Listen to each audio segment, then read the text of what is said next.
Di bawah terik matahari Jakarta yang membakar kawasan elit SCBD, gedung pencakar langit berdiri kokoh dengan dinding kaca yang memantulkan kemewahan. Disinilah, di antara lalu lalang manusia berpakaian necis dan bermerek mahal, takdir dua orang yang berbeda kasta akan saling bertubrukan dalam sebuah drama yang tak terlupakan. Selin berjalan tergesa-gesa menyusuri koridor lantai 30. Gadis berusia 22 tahun itu memiliki kecantikan yang sangat bersahaja, khas wanita Jawa Sunda. Wajahnya manis dengan kulit kuning langsat yang bersih, mata bulat yang selalu memancarkan kelembutan, dan rambut hitam legam yang dikunci rapi di belakang lehernya. Hari ini, berbeda dengan karyawan lain yang memakai blazer modern. Selin mengenakan kebaya kutu baru katun sederhana berwarna krem, dipadukan dengan kain batik lilit. Penampilannya yang sangat lokal dan tradisional seringkali membuatnya menjadi bahan bisikan sinis di kantor modern ini. Shh, dianggap kuno dan tidak modis. Namun bagi Selin, kebaya adalah identitas dan kehormatan. Di kedua tangannya, Selin membawa nampan berisi 2 cangkir kopi hitam pekat yang masih mengepulkan asap. Kopi itu dipesan khusus untuk rapat penting pagi ini. Langkah kakinya dipercepat karena jam dinding sudah menunjukkan pukul 9 kurang 5 menit. Tiba-tiba, dari arah belokan lorong, muncul seorang pria dengan langkah kaki yang lebar dan terburu-buru. Pria itu adalah Nathan, sang CEO muda yang terkenal kejam, dingin, dan sangat arogan. Nathan memiliki garis wajah oriental Indonesia yang tegas, rahang kokoh, dan mata sipit yang tajam seperti elang. Tubuhnya yang tegap dibalut setelan jas desainer ternama seharga ratusan juta rupiah. Di belakangnya, beberapa sekretaris dan asisten mengekor dengan wajah tegang, membawa tumpukan dokumen. Tabrakan itu tidak dapat dihindari. Dalam 1 detik yang terasa lambat, tubuh mungil Selin membentur dada bidang Nathan. Nampan di tangannya terguncang hebat. 2 cangkir kopi panas itu melayang di udara, sebelum akhirnya tumpah, menyiram celana panjang abu-abu mahal milik Nathan, dan mengalir deras membasahi sepatu kulit Italia miliknya yang mengkilap tanpa noda. Suasana koridor yang tadinya bising langsung hening seketika. Semua mata tertuju pada mereka. Para staf yang lewat menghentikan langkah, menahan napas dengan wajah pucat pasi. Mereka semua tahu apa artinya mencari masalah dengan Nathan. Nathan menghentikan langkahnya. Ia menunduk, menatap noda hitam pekat yang merusak celana dan sepatunya yang berharga ribuan dolar. Perlahan, ia mengangkat kepalanya. Matanya yang tajam kini berkilat penuh amarah, yang siap meledak. Selin, dengan tubuh gemetar, segera membungkuk berulang kali. Dia mencoba membersihkan noda di sepatu Nathan dengan tisu yang ada di sakunya. Selin meminta maaf dengan tulus. Suaranya yang lembut terdengar bergetar karena rasa bersalah yang teramat sangat. Maafkan saya, Pak. Saya tidak sengaja, sungguh tidak sengaja. Namun, Nathan tidak peduli dengan penjelasan atau permintaan maaf. Dengan kasar, dia menyentak kakinya hingga tisu di tangan Selin terlempar. Nathan menatap Selin dari ujung kepala hingga ujung kaki dengan tatapan yang sangat merendahkan. Dia mencemooh penampilan Selin, mengomentari kebaya kutu baru yang dikenakannya, seolah-olah pakaian adat itu adalah kain murahan yang tidak layak berada di gedung megah ini. Suara berat Nathan menggelegar di sepanjang koridor, memecah adalah keheningan. Dia memaki Selin dengan kata-kata yang sangat menyakitkan. Dia menyebut Selin sebagai anak magang miskin yang tidak berguna. Sampah yang hanya tahu cara mengacaukan hari orang lain. Nathan berteriak bahwa harga sepatu dan celananya bahkan jauh lebih mahal daripada seluruh harga diri Selin dan keluarganya. Baginya, kehadiran gadis berkebaya seperti Selin di kantornya adalah sebuah kesalahan besar sejak awal. Selin tertegun. Kata-kata kasar itu menghujam jantungnya. Air mata mulai menggenang di pelupuk mata bulatnya. Bukan karena takut, melainkan karena harga dirinya yang diinjak-injak di depan puluhan pasang mata rekan kerjanya. Selin melihat sekeliling, namun tidak ada satu orang pun yang berani membelanya. Semua orang menunduk, takut menjadi sasaran kemarahan sang CEO. Nathan kemudian menunjuk ke arah pintu keluar dengan jari telunjuknya yang dihiasi cincin mewah. Dengan nada dingin yang penuh otoritas, dia mengumumkan bahwa Selin dipecat saat itu juga. Dia tidak ingin melihat wajah manis Selin lagi di gedungnya. Nathan memerintahkan asistennya untuk segera mengusir Selin dan memastikan gadis itu tidak membawa barang satupun dari meja kerjanya. Mendengar keputusan sepihak itu, Selin perlahan menegakkan tubuhnya. Air mata yang sempat menggenang kini perlahan surut, digantikan oleh sebuah ketenangan yang dingin dan misterius.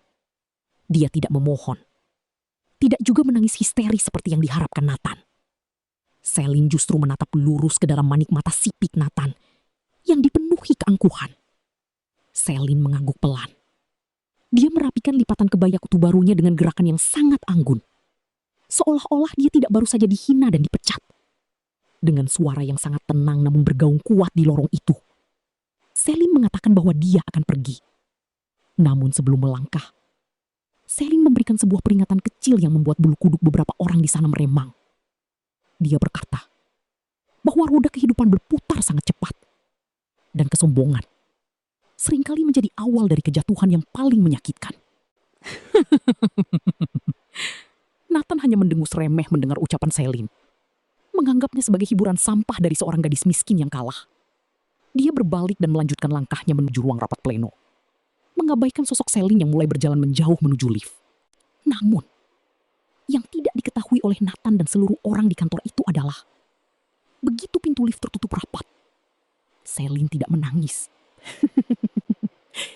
Dia justru tersenyum tipis. Sebuah senyuman dingin yang penuh dengan kuasa tersembunyi. Selin meraba saku kebayanya, mengeluarkan sebuah ponsel pintar edisi terbatas yang harganya setara dengan mobil mewah. Selin mendekatkan ponsel itu ke telinganya setelah menekan satu tombol panggilan cepat. Ketika suara di seberang sana menjawab dengan nada yang sangat hormat, Selin berbicara dengan nada suara yang sama sekali berbeda dari anak magang yang cupu. Suaranya kini terdengar begitu berwibawa, dingin, dan penuh kuasa.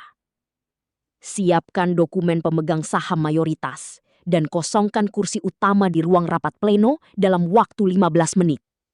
Selin menutup teleponnya. Hari ini, di balik kebaya kutu baru yang dihina sebagai pakaian deso dan miskin, identitas asli sang penguasa sesungguhnya dari gedung pencakar langit ini akan segera terungkap. Dan Nathan, sang CEO sombong, tidak akan pernah menduga badai besar apa yang sedang berjalan menuju ruang rapatnya.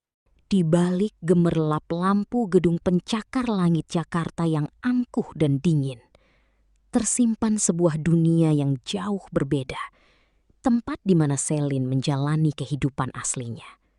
Langkah kakinya yang dibungkus selop sederhana menyusuri ganggang sempit di pinggiran ibu kota yang becek sisa hujan sore tadi. Kebaya krem yang dikenakannya tampak kontras dengan dinding-dinding gang yang kusam. Namun Selin berjalan dengan kepala tegak. Di balik penampilannya yang dianggap cupu dan kampungan oleh orang-orang kantor, gadis ini membawa ketenangan yang mematikan. Selin berhenti di depan sebuah rumah kecil berpagar kayu yang catnya sudah mengelupas. Begitu pintu kayu tua itu berderi terbuka, Aroma minyak kayu putih dan teh melati hangat langsung menyambutnya. Di sudut ruang tamu yang remang-remang, duduk seorang wanita paruh baya di atas kursi roda. Wanita itu adalah Ibu Rahayu, Ibunda Selim. Wajahnya ayu khas perempuan Jawa, dengan kulit sawo matang yang mulai keriput, serta rambut hitam beruban yang selalu disanggu rapi. Meskipun tubuh bagian bawahnya lumpuh total, binar mata bulat kecoklatannya selalu memancarkan kehangatan yang luar biasa. Selin segera melepaskan tasnya, lalu berlutut di hadapan sang ibu. Tanpa canggung, ia mulai memijat kaki ibunya yang dingin dengan penuh kasih sayang.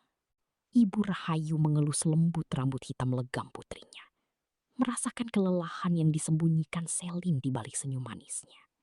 Belasan tahun lalu, sebuah kecelakaan tabrak lari misterius telah merenggut segalanya dari keluarga mereka.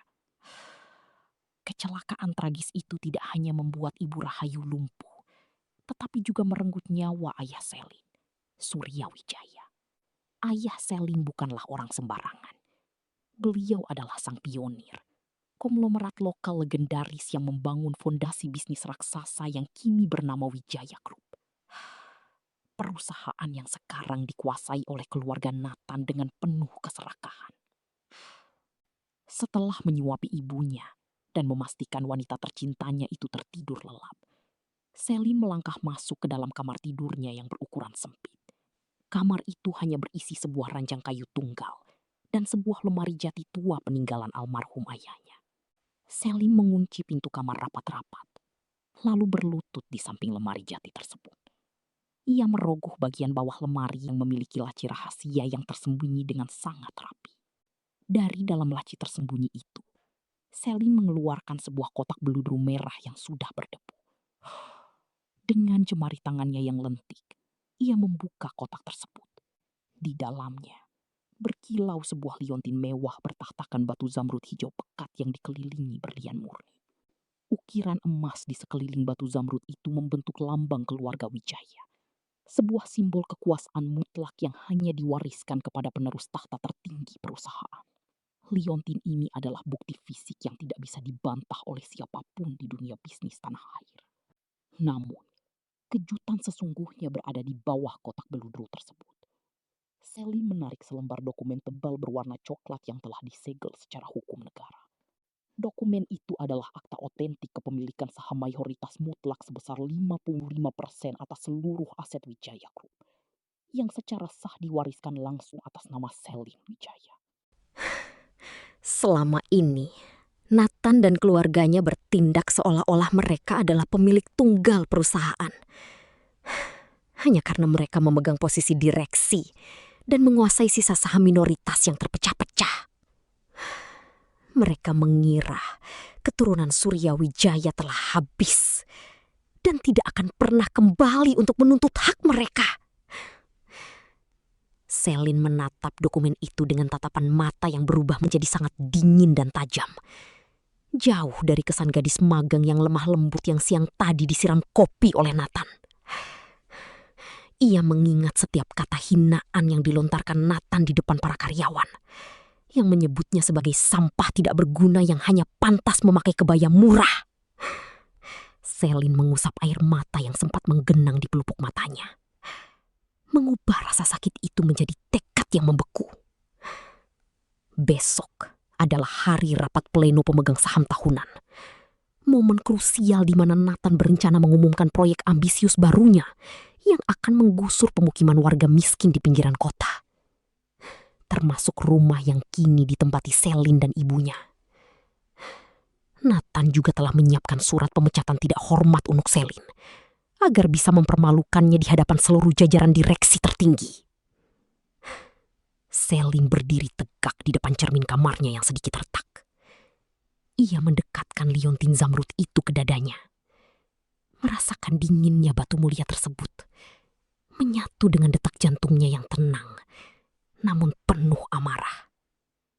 Ia tahu permainan petak umpet ini sudah selesai. Besok, ia tidak akan datang sebagai anak magang yang bisa ditindas. Ia akan datang sebagai pemilik sah yang memegang kendali atas nasib dan masa depan Nathan.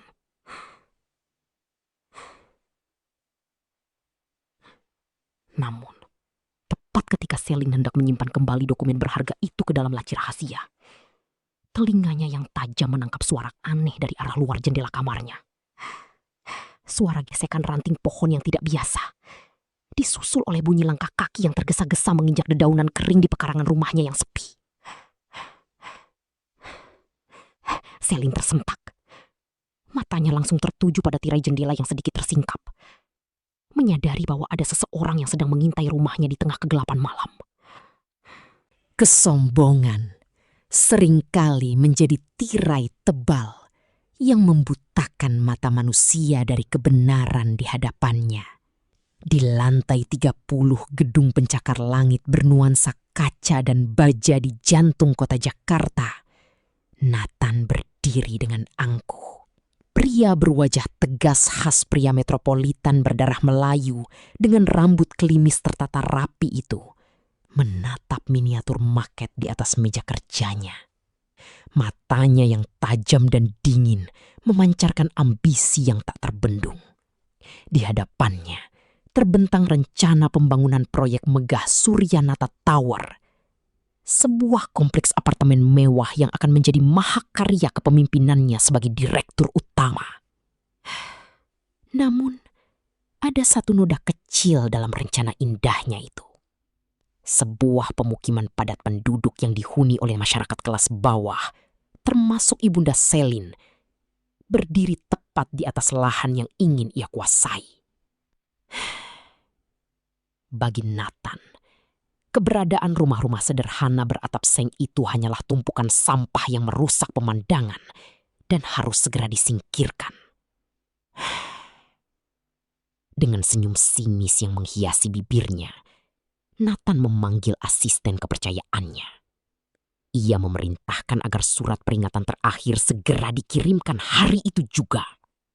Nathan tidak peduli kemana ratusan kepala keluarga itu akan pergi.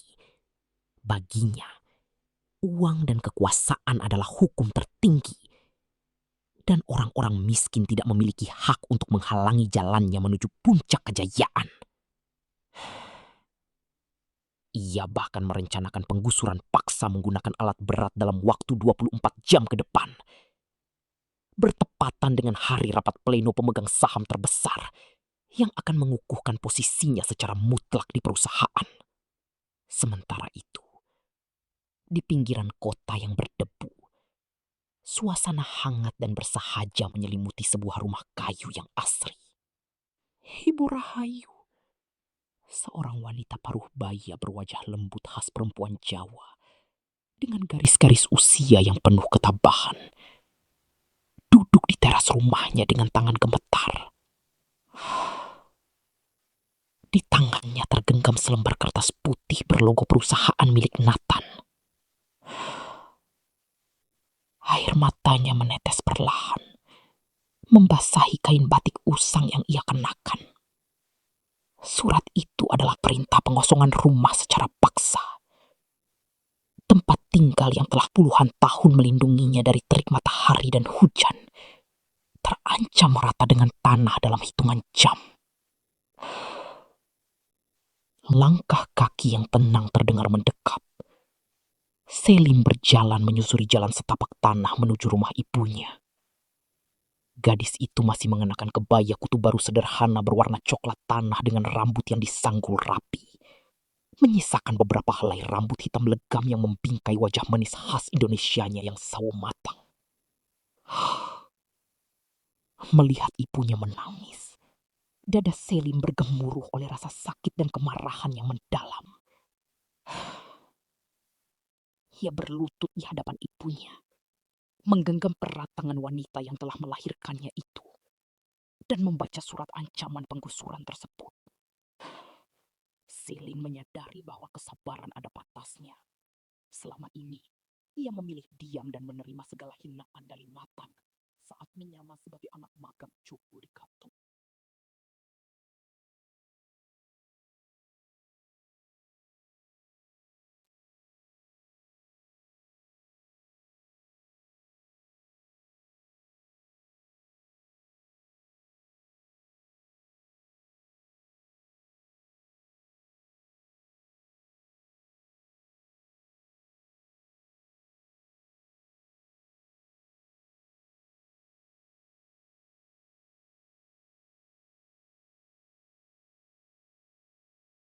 Tapi ketika keserakahan Nathan mulai menyentuh keluarganya dan menindas masyarakat kecil yang tidak bersalah,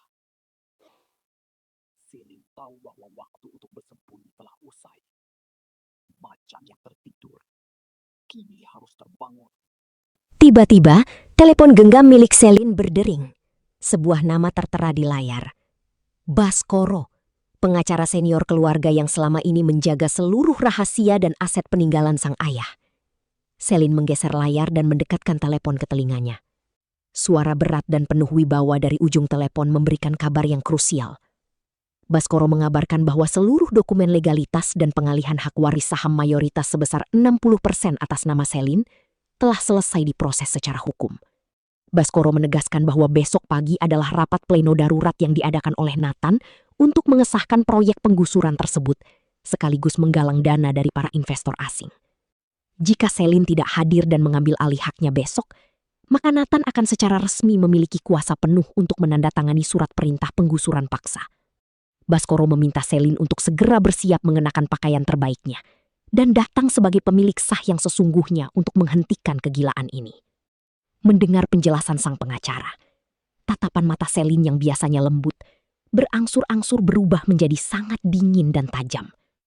Aura kepemimpinan yang selama ini ia sembunyikan di balik senyum ramahnya kini menguar dengan kuat. Ia menatap ibunya yang masih tampak cemas, lalu meyakinkan wanita tua itu bahwa segalanya akan baik-baik saja. Selin berjanji bahwa tidak akan ada satupun alat berat yang berani menyentuh sejengkal pun tanah pemukiman mereka. Selin menolak saran Baskoro untuk mengenakan gaun mewah rancangan desainer luar negeri untuk rapat besok. Ia memutuskan akan tetap mengenakan kebaya kutu baru lokal miliknya, pakaian tradisional yang melambangkan kesederhanaan sekaligus kehormatan keluarganya. Kebaya yang selama ini dihina oleh Nathan sebagai pakaian pelayan justru akan menjadi saksi bagaimana kesombongan sang CEO akan runtuh berkeping-keping. Malam berlalu dengan cepat, digantikan oleh fajar yang membawa ketegangan luar biasa. Di ruang rapat utama gedung Suryanata Group, suasana tampak sangat formal dan tegang. Meja oval besar dari kayu jati mahal dikelilingi oleh para direksi dan pemegang saham minoritas yang mengenakan setelan jas mewah. Nathan duduk di kursi kebesaran di ujung meja dengan senyum kemenangan yang mengembang di wajahnya. Ia memaparkan presentasi proyek barunya dengan penuh percaya diri, menjelaskan bagaimana penggusuran lahan pemukiman kumuh akan melipat gandakan keuntungan perusahaan dalam sekejap. Para anggota dewan direksi tampak mengangguk setuju, terhipnotis oleh proyeksi keuntungan yang ditawarkan oleh Nathan. Ketika Nathan bersiap untuk mengetukkan palu sidang sebagai tanda pengesahan proyek penggusuran dan kepemilikan mutlaknya, pintu ganda ruang rapat yang besar dan kokoh tiba-tiba terbuka lebar dengan hentakan yang keras. Seluruh pandangan di dalam ruangan seketika teralih ke arah pintu. Nathan menghentikan gerakannya. Wajahnya mengeras karena merasa interupsinya sangat tidak sopan.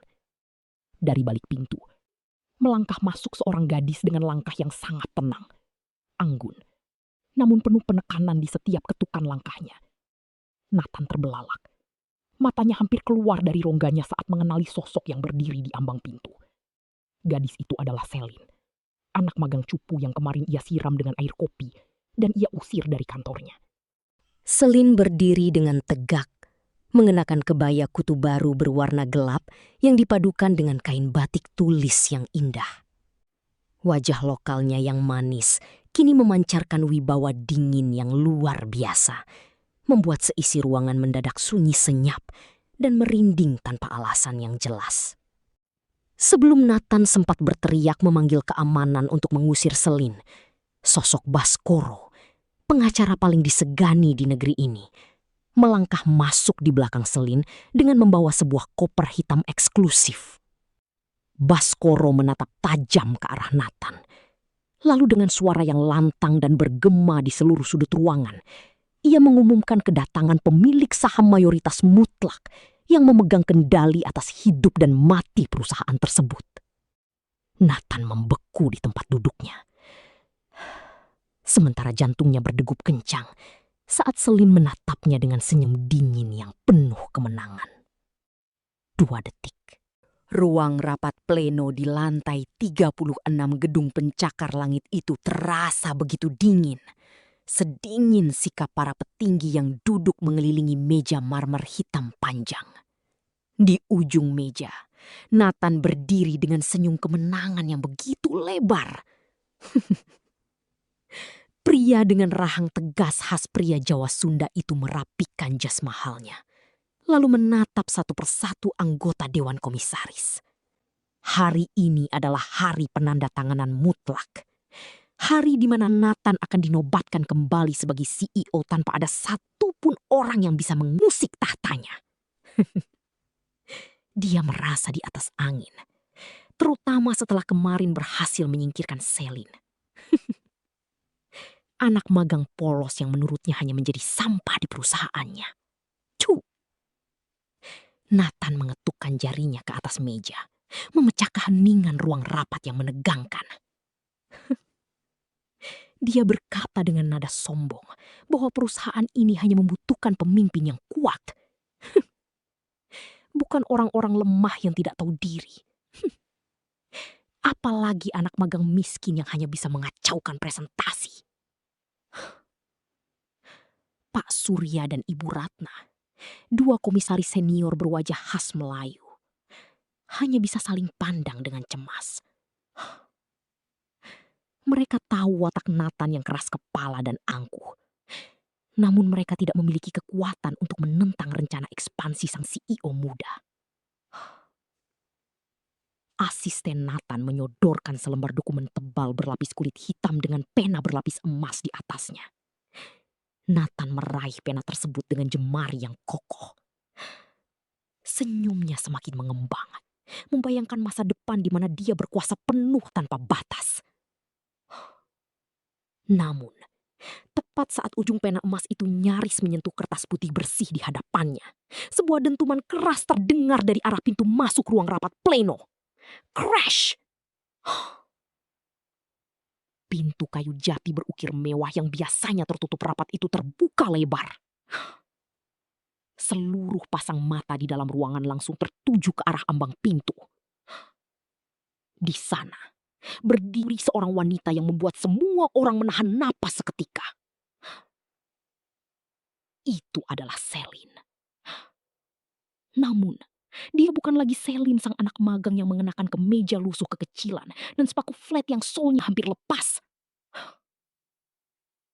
Hari ini, Selin berdiri dengan keanggunan yang luar biasa. Kulit sawo matangnya yang eksotis tampak bersinar di bawah lampu kristal ruang rapat. Dia mengenakan kebaya modern berwarna merah darah yang sangat mewah, berhiaskan payet emas yang berkilauan di setiap lekukannya.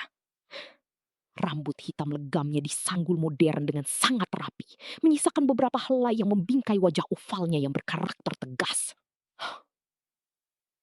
Matanya yang bulat kini memancarkan tatapan dingin yang begitu menusuk, jauh dari kesan lugu yang selama ini dia tunjukkan. Di belakang Selin, berdiri 3 pria paruh baya berwajah lokal dengan setelan jas hitam yang sangat rapi. Mereka adalah jajaran pengacara papan atas Jakarta yang tarifnya per jam setara dengan harga 1 unit mobil mewah. Kehadiran mereka di belakang Selin langsung menciptakan aura ketegangan yang luar biasa di dalam ruangan. Slam!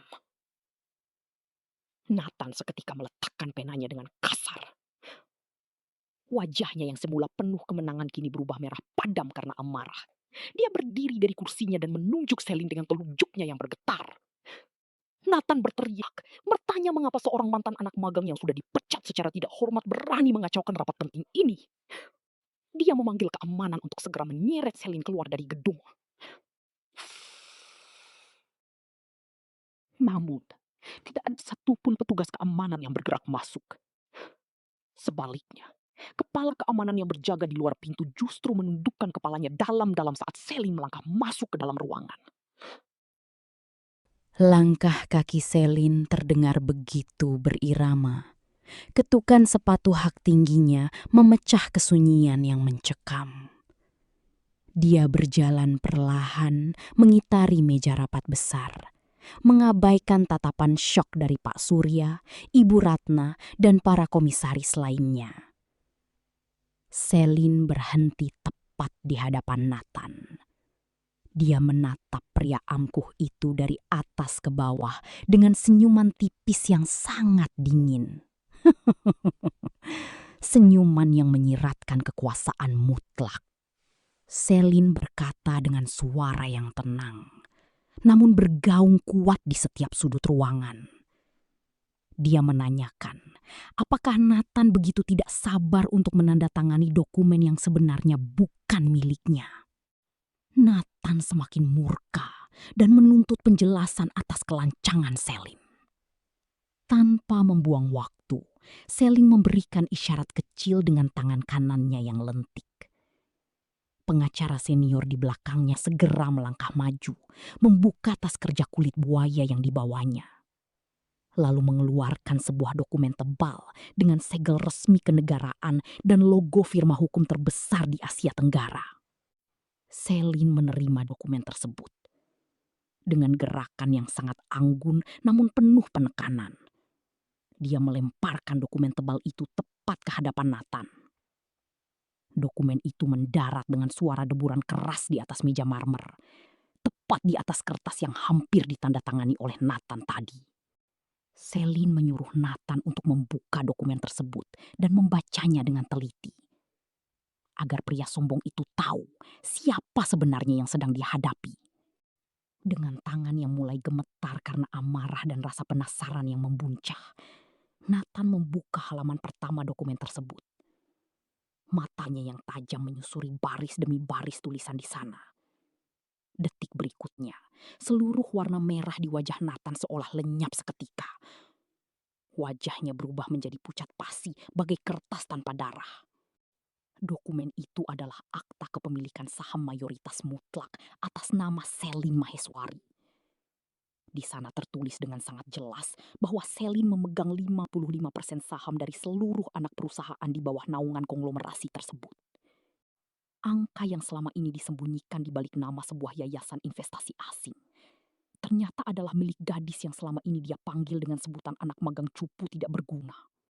Nathan menggelengkan kepalanya dengan tidak percaya. Napasnya mulai memburu dan keringat dingin mulai membasahi dahinya. Dia bergumam bahwa ini semua tidak mungkin.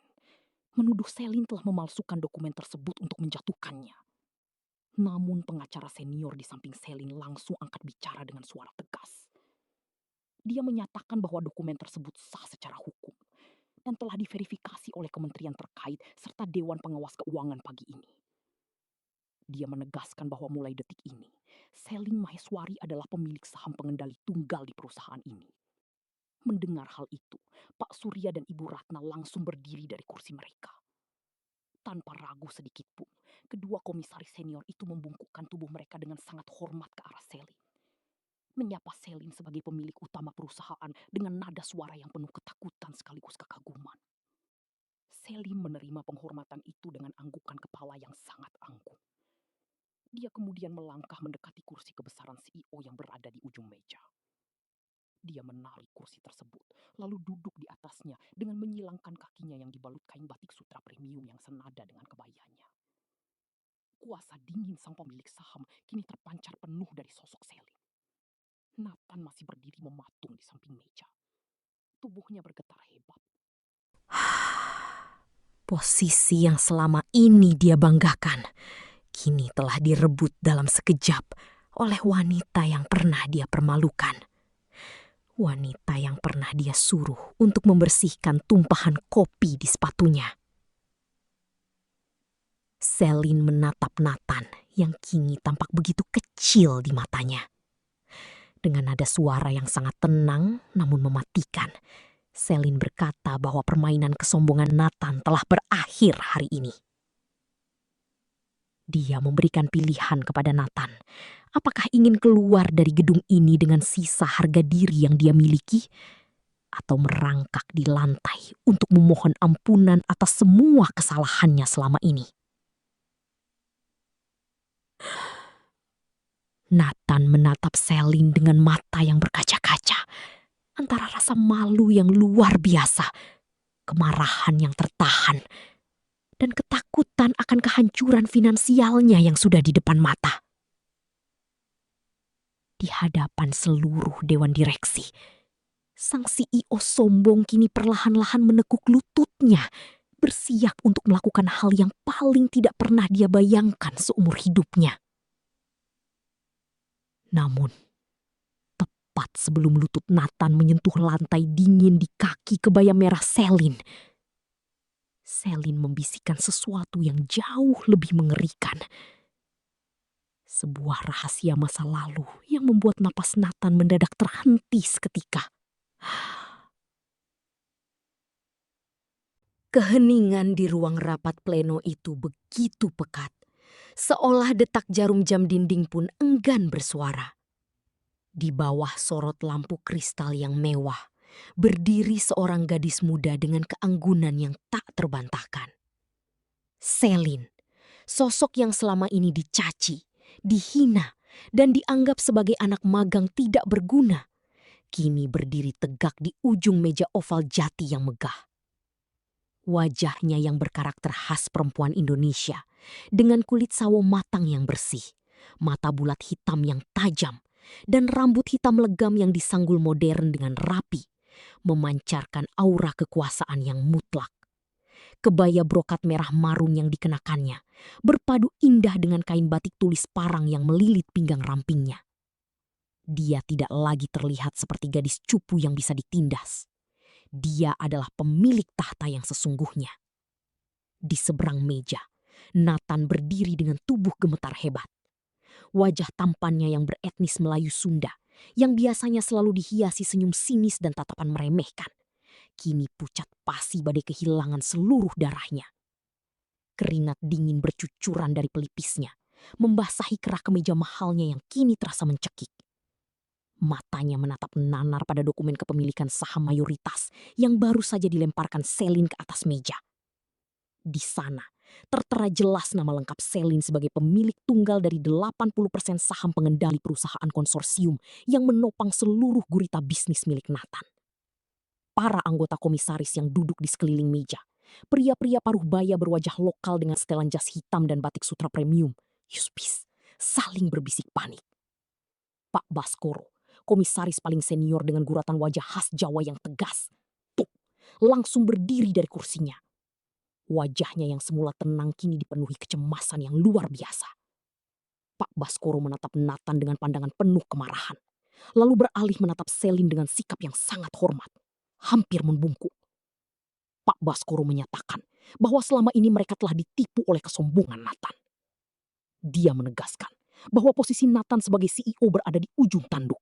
Dan jika Selin menarik seluruh investasinya hari ini juga, maka seluruh aset perusahaan akan disita dan Nathan akan menghadapi kebangkrutan pribadi yang sangat mengenaskan. Seluruh utang operasional yang selama ini ditutupi oleh modal pribadi Selin akan langsung ditimpakan ke pundak Nathan. Mendengar hal itu, lutut Nathan terasa lemas. Dia menatap Selin dengan tatapan memohon, mencoba mencari sisa-sisa kebaikan dari gadis yang beberapa jam lalu masih dia panggil dengan sebutan sampah magang. Nathan melangkah mendekat dengan ragu. Suaranya bergetar hebat saat memanggil nama Selin dengan nada yang sangat rendah. Jauh dari nada bicaranya yang biasanya selalu membentak. Namun, Selin tidak memberikan ruang untuk belas kasihan. Dia melipat kedua tangannya di depan dada, menatap Nathan dari atas ke bawah dengan tatapan dingin yang menusuk hingga ke tulang. Selin berkata dengan suara yang tenang namun begitu mengintimidasi, bahwa waktu untuk berbicara secara kekeluargaan sudah habis.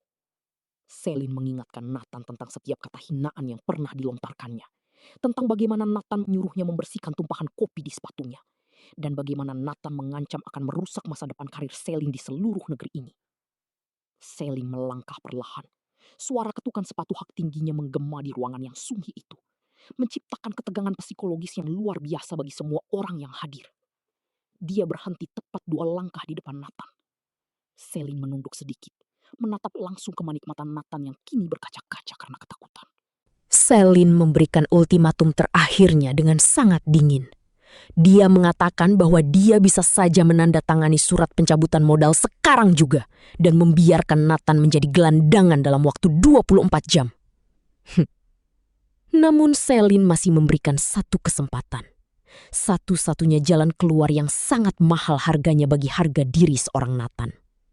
Selin meminta Nathan untuk berlutut, menekuk lutut sombongnya itu, dan memohon maaf di bawah kakinya yang beralaskan sandal slop brokat khas kebaya tersebut. Mendengar syarat itu, Nathan terperangah. Harga dirinya sebagai seorang pria, sebagai seorang CEO yang selama ini dipuja-puja di media sosial dan kalangan sosialita Jakarta, runtuh seketika. Dia menatap para komisaris, berharap ada satu orang saja yang membelanya. Namun Pak Baskoro justru memberikan tatapan tajam, mengisyaratkan agar Nathan segera melakukan apa yang diminta Selin jika tidak ingin hidupnya hancur selamanya. Bu Handayani, komisaris wanita berwajah keibuan namun tegas yang duduk di sebelah Pak Baskoro, bahkan memalingkan wajahnya, enggan membantu pria sombong yang kini menuai badai dari angin yang ditanamnya sendiri. Keheningan kembali mencekam. Nathan bisa mendengar detak jantungnya sendiri yang berdegup kencang. Bayangan tentang kemiskinan, tentang bagaimana dia akan kehilangan apartemen mewahnya, mobil-mobil sportnya, dan rasa hormat dari rekan bisnisnya menari-nari di kepalanya. Perlahan, dengan gerakan yang sangat berat seolah ada beban ribuan ton di pundaknya, Nathan mulai menekuk lututnya. Satu lutut Nathan menyentuh lantai karpet tebal ruang rapat. Tuk. Air mata penghinaan mulai menetes dari sudut matanya, membasahi pipinya yang sawo matang. Kemudian, lutut yang satunya lagi menyusul. Tuk.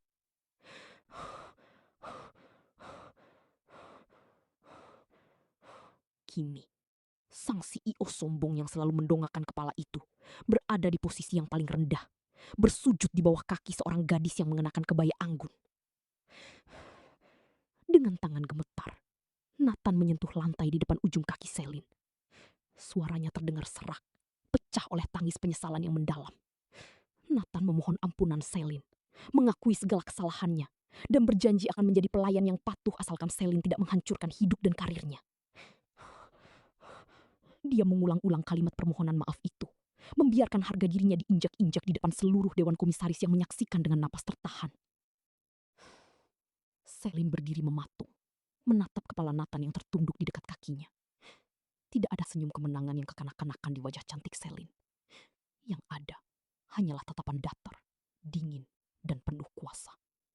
Dia membiarkan Nathan bersujud dalam posisi itu selama beberapa menit, membiarkan rasa malu dan penyesalan meresap sepenuhnya ke dalam jiwa pria sombong tersebut. Setelah dirasa cukup, Selin mundur satu langkah, menghindari sentuhan tangan Nathan yang mencoba meraih ujung kain batiknya. Selin berkata dengan suara yang sangat tenang namun berwibawa, bahwa dia menerima permohonan maaf tersebut. Namun itu tidak berarti posisi Nathan sebagai CEO sepenuhnya aman. Selin menegaskan bahwa mulai hari ini, setiap keputusan yang diambil Nathan harus melalui persetujuannya secara langsung. Dan Nathan kini hanyalah seorang pekerja yang nasibnya berada di ujung telunjuk Selin.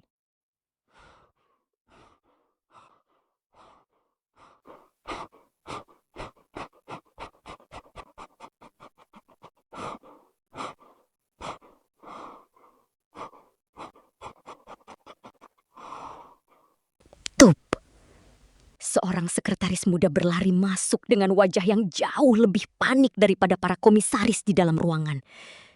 Sekretaris itu membawa sebuah map merah berlogo lembaga hukum tertinggi negara dengan napas terengah-engah. Sekretaris itu langsung menghampiri Selin, mengabaikan Nathan yang masih berdiri dengan sisa-sisa air mata di wajahnya. Dengan suara yang gemetar, sekretaris itu membisikkan sesuatu kepada Selin, lalu menyerahkan dokumen di dalam map merah tersebut. Sekretaris itu membisikkan sesuatu kepada Selin, lalu menyerahkan dokumen di dalam map merah tersebut. Mata Selin yang semula dingin, kini sedikit melebar saat membaca baris demi baris dokumen rahasia tersebut. Sudut bibirnya perlahan terangkat, membentuk sebuah senyuman tipis yang sangat misterius. Sebuah senyuman yang membuat bulu kuduk semua orang di ruangan itu meremang. Selin perlahan mengalihkan pandangannya kembali kepada Nathan. Tatapannya kini dipenuhi oleh kilatan rencana baru yang jauh lebih besar dan mengerikan. Selin melipat dokumen tersebut dengan perlahan, lalu menatap Nathan dengan tatapan yang seolah-olah sedang melihat mangsa yang baru saja masuk ke dalam jebakan yang sesungguhnya. Selin berkata bahwa sujud yang baru saja dilakukan Nathan ternyata hanyalah permulaan dari harga yang harus dibayarnya. karena rahasia terbesar yang disembunyikan Nathan selama 5 tahun ini baru saja mendarat di atas mejanya. Keheningan malam di lantai teratas gedung pencakar langit Jakarta itu terasa begitu mencekam. Angin malam berhembus kencang di luar kaca jendela besar, seolah menjadi saksi bisu dari runtuhnya kesombongan seorang Nathan. Di dalam ruangan kerja CEO yang begitu megah, Selin berdiri tegak. Kebaya brokat merah marun yang ia kenakan tampak begitu anggun di bawah temaram lampu ruangan. Wajahnya yang berdarah Jawa Sunda dengan kulit kuning langsat dan mata bulat yang tajam memancarkan aura dingin yang tak tergoyahkan. Siapa yang menyangka gadis yang kemarin dicaci maki sebagai anak magang cupu berpenampilan kuno kini berdiri sebagai pemilik kuasa mutlak atas seluruh dinasti bisnis yang dibangun dengan keserakahan. Langkah kaki Selin terdengar pelan namun tegas saat ia berjalan mendekati meja kerja mahoni yang selama ini menjadi tahta kekuasaan Nathan. Di atas meja itu masih berserakan dokumen-dokumen rapat pleno siang tadi, di mana Nathan bersujud di kakinya memohon ampun setelah mengetahui bahwa anak magang yang ia hina habis-habisan adalah pemegang saham mayoritas tunggal di perusahaannya sendiri. Namun bagi Selin, kepuasan melihat Nathan bertekuk lutut barulah awal dari segalanya. Kekuasaan ini hanyalah alat untuk mencapai tujuan yang jauh lebih besar dan jauh lebih gelap. Mata tajam Selin beralih ke sebuah lukisan besar pemandangan Candi Borobudur yang tergantung di dinding belakang meja kerja. Dengan gerakan tenang namun pasti, ia menggeser bingkai lukisan tersebut, menyingkap sebuah brankas besi rahasia yang tertanam di balik dinding. Sebagai pemilik saham mayoritas yang baru saja mengambil alih kendali penuh perusahaan, Selin telah mendapatkan seluruh kode akses dan kunci master dari Dewan Komisaris terdahulu yang berpihak padanya. Jemari lenturnya yang dihiasi cincin batu giok warisan leluhur mulai menekan tombol-tombol digital pada brankas tersebut. Bunyi klik halus terdengar, menandakan pintu besi tebal itu telah terbuka. Selin menarik napas dalam-dalam. Disinilah letak semua rahasia kotor keluarga Adiputra. Keluarga besar Nathan yang selama puluhan tahun memegang kendali bisnis dengan tangan besi. Selin tidak pernah melupakan malam jahanam 10 tahun yang lalu. Malam di mana ibunya, seorang wanita sederhana penjahit kebaya, tewas mengenaskan di pinggir jalanan berhujan akibat tabrak lari oleh sebuah mobil mewah. Kasus itu ditutup begitu saja oleh pihak berwenang karena pelaku diduga berasal dari kalangan elit yang tak tersentuh hukum. Kehilangan ibunya secara tragis telah menggoreskan luka yang tak akan pernah sembuh di hati Selin. Dan malam ini, ia bersumpah akan menuntut balas. Di dalam brankas, Selin melewati tumpukan dokumen keuangan dan sertifikat tanah. Matanya mencari sesuatu yang lebih spesifik. Sesuatu yang tersembunyi jauh di sudut terdalam. Tangannya kemudian menyentuh sebuah kotak beludru hitam kecil yang tampak berdebu. Selin mengambil kotak itu dan membukanya. Di dalamnya terletak sebuah flash disk tua berwarna hitam dengan ukiran logo emas berbentuk burung elang, lambang kebesaran keluarga besar Nathan. Jantung Selin berdegup kencang. Ia segera membawa flash disk tersebut ke meja kerja dan menghubungkannya ke laptop tipis miliknya. Layar laptop memancarkan cahaya biru yang menerangi wajah ayunya yang kini tampak begitu tegang. Jari-jarinya bergerak cepat di atas papan ketik, menembus beberapa lapisan pengaman digital yang untungnya bisa ia retas berkat bantuan tim IT kepercayaannya. Sebuah folder rahasia terbuka dengan nama kode yang membuat darah Selin berdesir hebat, yaitu kejadian 2014. Selin mengklik folder tersebut. Di dalamnya terdapat beberapa dokumen digital kepolisian yang telah dipalsukan, rekaman kamera pengawas jalanan yang buram, serta surat perjanjian damai sepihak dengan uang kompensasi bernilai fantastis yang ditandatangani secara paksa atas nama mendiang ibunya. Selin menatap layar dengan mata yang mulai berkaca-kaca, namun bukan karena kesedihan, melainkan kemarahan yang membakar jiwanya. Di sana tertera dengan sangat jelas foto mobil sport mewah milik keluarga Adiputra yang ringsek di bagian depan pada malam kejadian. Dan yang paling mengejutkan, ada sebuah dokumen identitas pengemudi malam itu yang sengaja disembunyikan dari penyelidikan publik. Pengemudi itu bukanlah Nathan, melainkan seseorang yang berada di lingkaran terdekat sang CEO. Seseorang yang selama ini dianggap sebagai pilar suci keluarga mereka. Selin mengepalkan tangannya hingga buku-buku jarinya memutih. Kebaya yang ia kenakan kini terasa seperti baju zirah yang siap mengantarnya ke medan perang yang sesungguhnya. Ia menyalin seluruh data tersebut ke penyimpanan pribadinya dengan tangan yang gemetar menahan emosi yang meluap-luap. Kini, ia memegang kartu mati yang bisa menghancurkan seluruh silsilah keluarga Adiputra hingga ke akar-akarnya. Namun, keheningan malam itu tiba-tiba pecah. Dari luar ruangan CEO, terdengar suara langkah kaki yang terburu-buru. Langkah kaki yang sangat Selin kenal, berat dan penuh dengan kecemasan. Suara sepatu kulit yang bergesekan dengan lantai marmer koridor semakin mendekat ke arah pintu ruangan yang terkunci. Selin dengan cepat mencabut flash disk tersebut dan menutup laptopnya. Ia berdiri tegak di balik meja kerja, menatap lurus ke arah pintu ganda berbahan kayu jati yang perlahan mulai bergerak terbuka. Pegangan pintu berputar, dan sebuah bayangan tubuh tinggi tegap mulai melangkah masuk ke dalam kegelapan ruangan. Selin menahan napasnya, bersiap menghadapi siapapun yang berani mengusik penyelidikan rahasianya di tengah malam buta ini. Roda kehidupan tidak pernah benar-benar berputar bagi mereka yang buta oleh kesombongan. Di bawah lampu kristal ruang rapat pleno yang megah, keheningan mencekam masih menyelimuti ruangan. Nathan, pria berdarah Jawa Sunda dengan rambut klimis yang kini berantakan, menatap kosong ke arah lantai. Wajahnya yang biasa pongah, kini pucat pasi, menyisakan gurat keputusasaan yang mendalam. Di hadapannya, Selin berdiri dengan begitu anggun. Wanita muda berkulit sawo matang bersih, dengan mata bulat yang memancarkan ketegasan itu, tampak begitu berwibawa dalam balutan kebaya kutub baru modern, berwarna hitam keemasan. Rambut hitamnya yang disanggul rapi, tidak menyisakan sedikit pun kesan cupu yang selama ini disematkan Nathan kepadanya. Selin bukanlah anak magang yang bisa diinjak-injak. Dia adalah pemilik takdir perusahaan ini.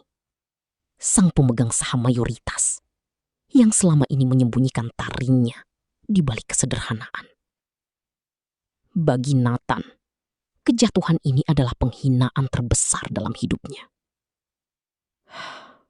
Bagaimana mungkin seorang pria terpandang, lulusan luar negeri yang selalu dipuja di kalangan sosialita ibu kota, harus bersujud di kaki seorang wanita yang selama ini dia sebut sebagai upik abu, tidak berguna.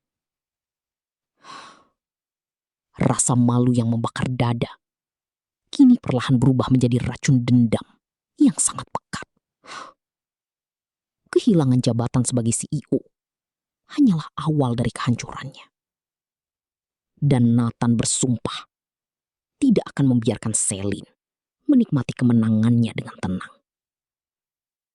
Malam itu, di sebuah sudut remang-remang kawasan Jakarta Selatan, Nathan duduk di dalam mobil mewahnya yang kini terasa seperti penjara. Napasnya memburu, tangannya mencengkeram kemudi dengan sangat erat, hingga buku-buku jarinya memutih. Di luar jendela mobil, rintik hujan mulai membasahi aspal. Seseorang mengetuk kaca mobilnya. Itu adalah jagoan lokal bertubuh kekar dengan tato yang menghiasi lengan sawo matangnya. Seorang preman bayaran yang biasa melakukan pekerjaan kotor di ibu kota. Nathan menurunkan kaca mobil sedikit, lalu melemparkan sebuah amplop coklat tebal berisi tumpukan uang ratusan ribu rupiah ke kursi penumpang di sebelahnya. Tatapan mata Nathan tampak sangat dingin, dipenuhi oleh kebencian yang mendalam. Dia memerintahkan pria itu untuk mendatangi rumah Ibu Selin di pinggiran kota. Nathan ingin Selin merasakan kepanikan yang luar biasa. Dia ingin menghancurkan kedamaian wanita berkebaya itu dengan cara meneror satu-satunya kelemahan yang Selin miliki, yaitu ibunya yang sedang sakit. Sementara itu, di sebuah rumah bergaya joglo minimalis yang asri di sudut kota, suasana tampak sangat tenang. Ibu Rahayu, Ibunda Selin, seorang wanita paruh baya berwajah teduh khas perempuan Jawa, sedang duduk di kursi rodanya di dekat jendela. Beliau mengenakan daster batik sederhana, menatap rintik hujan dengan senyum lembut. Bersyukur karena putrinya kini telah berhasil memperjuangkan keadilan. Namun, ketenangan malam itu tidak bertahan lama. 3 buah motor metik berknalpot bising tiba-tiba berhenti di depan pagar kayu rumah Ibu Rahayu. 6 orang pria berjaket hitam dengan wajah tertutup masker turun dengan langkah tergesa-gesa.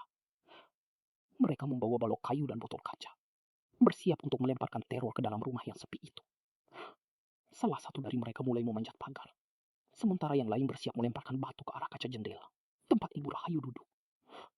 Namun, sebelum batu pertama sempat melayang, bayangan hitam bergerak dengan sangat cepat dari balik pepohonan rindang di halaman rumah. 2 orang pria tegap berjas hitam dengan potongan rambut cepak khas aparat keamanan muncul menghalangi jalan para preman tersebut. Mereka adalah tim pengawal pribadi elit yang telah disiapkan oleh Selin untuk menjaga ibunya selama 24 jam penuh. Tanpa mengeluarkan suara, para pengawal pribadi ini bergerak dengan sangat taktis. Menggunakan teknik bela diri praktis, mereka melumpuhkan para preman tersebut satu persatu. Suara hantaman tumpul terdengar di tengah rintik hujan, disusul oleh erangan kesakitan para penyerang yang kini tersungkur di atas tanah basah. Senjata kayu mereka terlempar, dan dalam waktu kurang dari 3 menit, seluruh preman bayaran Nathan telah berhasil diringkus tanpa sempat menyentuh sejumput pun tanah di area teras rumah. Selin, yang baru saja tiba dengan mobil sedan hitam mewahnya, melangkah turun dengan tenang. Dia memegang payung hitam besar, melangkah anggun di atas tanah yang basah tanpa sedikit pun rasa takut di wajahnya. Kebaya yang dikenakannya malam itu telah berganti dengan pakaian kasual yang tetap terlihat elegan. Dia menatap para preman yang kini berlutut di hadapannya dengan tangan terikat ke belakang.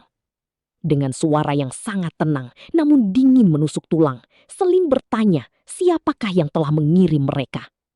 Salah satu preman yang tampak paling gemetar akhirnya membuka suara setelah melihat tatapan mata Selin yang begitu mengintimidasi. Dengan terbata-bata, dia menyebutkan nama Nathan. Mendengar nama itu, Selin tidak tampak terkejut. Dia hanya tersenyum tipis, sebuah senyuman dingin yang syarat akan kekecewaan sekaligus kepastian untuk membalas. Selin kemudian memerintahkan para pengawalnya untuk menyerahkan para preman tersebut ke pihak kepolisian beserta seluruh bukti rekaman kamera pengawas yang terpasang di setiap sudut rumah.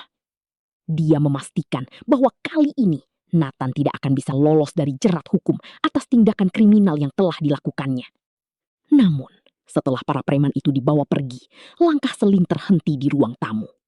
Dia menghampiri ibunya yang tampak cemas namun berusaha tetap tegar. Selin berlutut di hadapan kursi roda ibunya, menggenggam erat tangan wanita yang telah melahirkannya itu.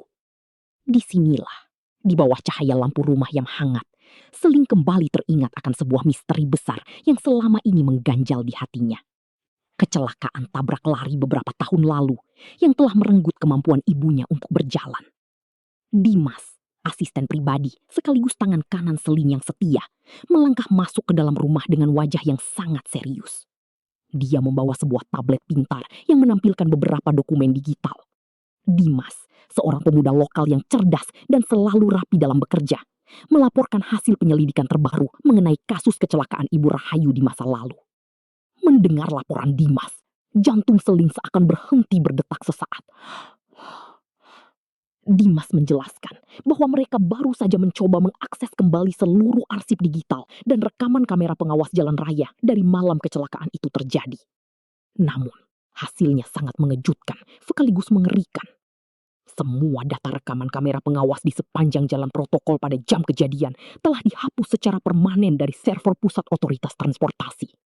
Tidak ada satupun salinan yang tersisa. Bahkan laporan kepolisian pada masa itu sengaja dikubur dalam-dalam tanpa ada penyelidikan lebih lanjut. Dimas menegaskan bahwa tindakan penghapusan data secara menyeluruh seperti ini hanya bisa dilakukan oleh seseorang dengan pengaruh kekuasaan yang sangat besar, jauh melampaui kapasitas seorang CEO biasa seperti Nathan. Ini membuktikan bahwa pelaku tabrak lari yang membuat ibunya lumpuh bukanlah orang sembarangan, melainkan sosok raksasa yang berada di puncak piramida kekuasaan negeri ini.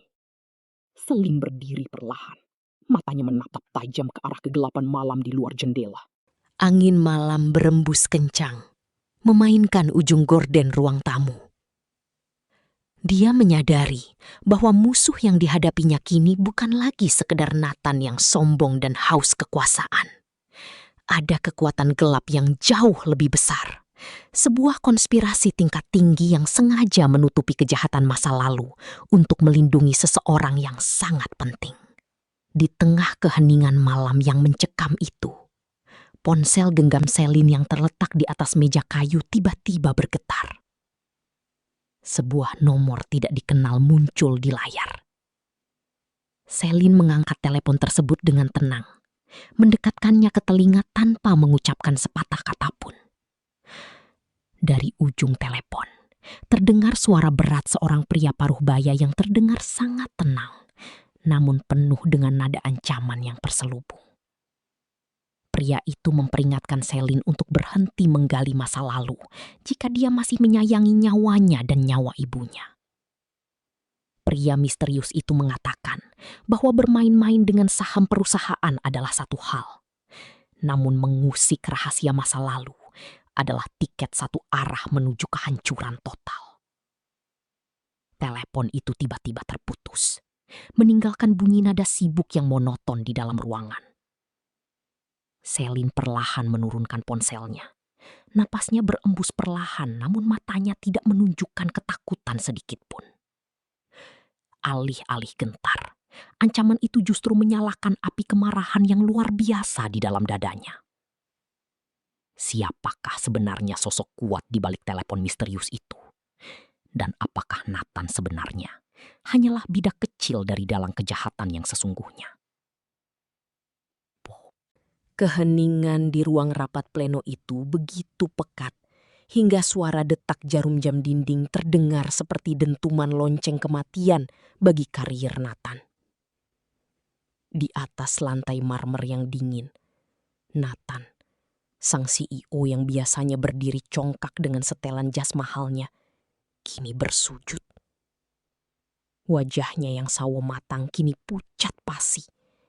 Keringat dingin bercucuran membasahi dahinya yang kini menyentuh ujung sepatu Selin. Di hadapannya berdiri Selin. Gadis yang selama ini dia caci sebagai anak magang cupu berbau kencur, kini berdiri tegak dengan keanggunan mutlak. Kebaya kutu baru merah marun yang dikenakan Selin tampak menyala, seolah menegaskan bahwa dialah sang penguasa tunggal yang memegang kendali atas hidup dan mati perusahaan ini. Selin menatap Nathan dari ketinggian tahta kekuasaannya dengan tatapan sedingin es. Tidak ada rasa iba, tidak ada keraguan. Hanya ada kepuasan yang sunyi dari seorang pemenang yang telah lama menahan diri dalam bayang-bayang. Para pemegang saham lainnya hanya bisa terdiam, menahan napas menyaksikan bagaimana sang naga kini tunduk di kaki seorang gadis berkebaya yang mereka remehkan. Namun, drama di ruangan ber-AC itu mendadak terhenti ketika pintu jati ganda ruang rapat tiba-tiba terbuka perlahan namun penuh wibawa. Ketengangan eksen wibawa. Langkah kaki yang tenang dan mantap terdengar memecah ketegangan. Segenap jajaran direksi menoleh. Dan seketika itu juga, desah napas lega sekaligus hormat terdengar dari bibir mereka. Surya, sang filantropis agung yang fotonya kerap menghiasi halaman depan surat kabar nasional karena aksi-aksi kemanusiaannya, melangkah masuk ke dalam ruangan. Pria paruh baya itu memiliki gurat wajah priai Jawa yang sangat kental. Kulit sawo matangnya bersih. Matanya teduh memancarkan aura kebijaksanaan yang meneduhkan. Dan kumis tipisnya yang tertata rapi membingkai senyum yang selalu dinilai publik sebagai simbol ketulusan. Surya mengenakan kemeja batik tulis sutra bermotif parang seling yang sangat berwibawa. Memancarkan karisma seorang pemimpin keluarga yang dihormati di seluruh negeri. Melihat kehadiran ayahnya, Nathan langsung merangkak mendekat. Mencoba meraih ujung celana Surya dengan harapan mendapatkan perlindungan. Nathan memohon agar ayahnya menyelamatkan mukanya dan posisinya di perusahaan ini dari kehancuran yang dibawa oleh Selin. Surya tidak langsung menjawab kepanikan putranya. Dengan ketenangan seorang pria yang telah kenyang makan asam garam kehidupan, dia menepuk bahu Nathan, memberi isyarat agar putranya itu berdiri dan menjaga martabat keluarga mereka. Surya kemudian melangkah mendekati Selin. Dia mengabaikan semua tatapan tegang di ruangan itu, memfokuskan seluruh perhatiannya pada gadis muda yang memegang saham mayoritas tersebut. Dengan suara baritonnya yang halus, syarat dengan cengkok kesopanan khas Ningrat, Surya membungkukkan badannya sedikit di hadapan Selin. Sebuah gestur kerendahan hati yang luar biasa dari seorang tokoh besar yang sangat disegani publik. Surya meminta maaf atas ketidaksopanan dan kesombongan putranya. Dia berbicara dengan tutur kata yang begitu tertata, mencoba mencairkan suasana beku di ruang rapat itu dengan menawarkan jalan damai dan kerjasama yang saling menguntungkan demi masa depan perusahaan. Selin mendengarkan setiap untaian kata yang keluar dari mulut Surya dengan sikap tenang. Namun, matanya yang tajam tidak pernah lepas dari gerak-gerik pria paruh baya di hadapannya. Selin tahu betul siapa Surya di mata publik. Seorang pahlawan kemanusiaan, donatur puluhan panti asuhan, dan sosok ayah idaman. Ketika Surya menyelesaikan kalimatnya, dia mengulurkan tangan kanannya ke arah Selin, menawarkan sebuah jabatan tangan perdamaian sebagai simbol awal dari lembaran baru hubungan mereka. Surya tersenyum sangat tulus. Senyuman yang biasanya mampu meluluhkan hati siapa saja yang melihatnya. Namun, saat Surya mengulurkan tangannya, lengan kemeja batik sutranya sedikit tersingkap ke atas, mengekspos pergelangan tangannya. Detik itu juga, waktu seolah berhenti berputar bagi Selin. Udara di sekitarnya mendadak terasa lenyap, menyisakan kekosongan yang menyesakkan dada. Tepat di pergelangan tangan kanan Surya, melintang sebuah bekas luka yang sangat mencolok. Bekas luka robekan yang telah mengering dan membentuk pola bintang tak beraturan yang sedikit menonjol, berwarna putih pucat yang sangat kontras dengan kulit sawo matang pria itu. Seketika, dinding pertahanan dingin yang dibangun Selin runtuh, digantikan oleh badai ingatan masa lalu yang mengerikan. Pikirannya terlempar kembali ke malam kelam belasan tahun yang lalu. Malam di mana hujan turun sangat deras, menyamarkan suara tangis histeris Selin kecil yang memeluk tubuh ibunya yang bersimbah darah di pinggir jalanan aspal yang sepi. Selin mengingat dengan sangat jelas detil malam itu. Sebuah mobil mewah hitam melaju kencang, menghantam tubuh ibunya, lalu berhenti beberapa meter di depan. Selin kecil yang ketakutan melihat pintu kemudi mobil itu terbuka sedikit.